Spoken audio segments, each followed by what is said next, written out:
നമ്മൾ എത്രയൊക്കെ ഉയരത്തിലേക്ക് എത്തിയാലും ആദ്യം പഠിക്കേണ്ടത് സാമാന്യ മര്യാദയാണ്. അത് എത്ര പ്രശസ്തനായാലും. ഇതിപ്പോൾ പറയാൻ ഒരു കാരണമുണ്ട്. MT വാസുദേവൻ നായരുടെ 9 കഥകളെ ആസ്പദമാക്കി ഒരുങ്ങുന്ന അന്തോളജി ചലച്ചിത്രം മനോരഥങ്ങളുടെ ട്രെയിലർ കഴിഞ്ഞ ദിവസമാണ് പുറത്തിറക്കിയത്. MTയുടെ ജന്മദിനത്തിൽ കൊച്ചിയിൽ വെച്ച് നടന്ന ചടങ്ങിലാണ് ട്രെയിലർ ലോഞ്ച് നടന്നത്. ഇപ്പോൾ കൊച്ചിയിലെ ട്രെയിലർ ലോഞ്ചിനിടയിലുള്ള ദൃശ്യങ്ങളാണ് പുറത്തുവരുന്നത്.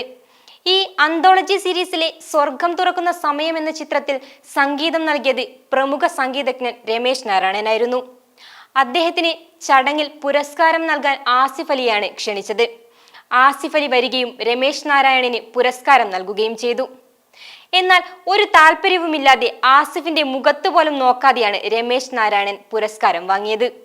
എന്താല്ലേ അഹങ്കാരം! ഇങ്ങനെയും അഹങ്കാരമോ മനുഷ്യന്? രമേശ് നാരായണൻ വലിയ മ്യൂസീഷ്യൻ ഒക്കെ ആണെങ്കിലും ഈ ഒരു പ്രവൃത്തി കൊണ്ട് അത് അങ്ങ് താഴും. അതായത് ആസിഫ് അലി എന്ന് പറയുന്നത് വളരെ വലിയൊരു നടനാണ്.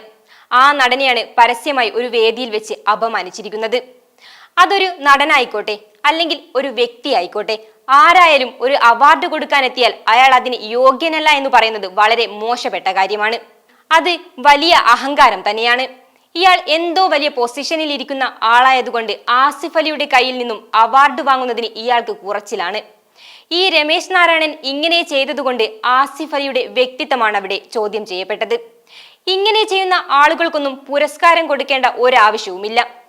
ഇപ്പോൾ രമേശ് നാരായണൻ എങ്ങനെയുള്ള വ്യക്തിയാണെന്ന് അയാൾ തെളിയിച്ചിരിക്കുകയാണ്.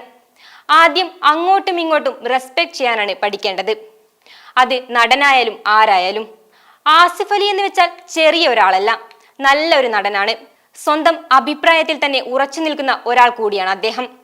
മലയാള സിനിമയിലെ ഒരു നടിയെ നടൻ പീഡിപ്പിച്ച സംഭവത്തിൽ പല ആളുകളും മിണ്ടാതിരുന്നപ്പോൾ സ്വന്തം അഭിപ്രായത്തിൽ ഉറച്ചു നിന്ന ആളാണ് അദ്ദേഹം. ഇതിലൂടെ ആസിഫിനെ അപമാനിക്കുകയാണ് മ്യൂസീഷ്യൻ ചെയ്തതെന്നാണ് ഇപ്പോൾ സോഷ്യൽ മീഡിയയിൽ വരുന്ന വിമർശനം. ആസിഫ് അപമാനിക്കപ്പെട്ടു എന്നതിലുപരി പകരം നമ്മൾ ആരെങ്കിലും ഒരു സാധാരണ നാട്ടിൻ പുറത്തെ പരിപാടിയിലോ മറ്റോ അത്തരമൊരു അവഗണന നേരിടേണ്ടി വരുമായിരുന്നെങ്കിൽ നമ്മൾ അപമാനം മാത്രം പേറേണ്ടി വന്നേനെ.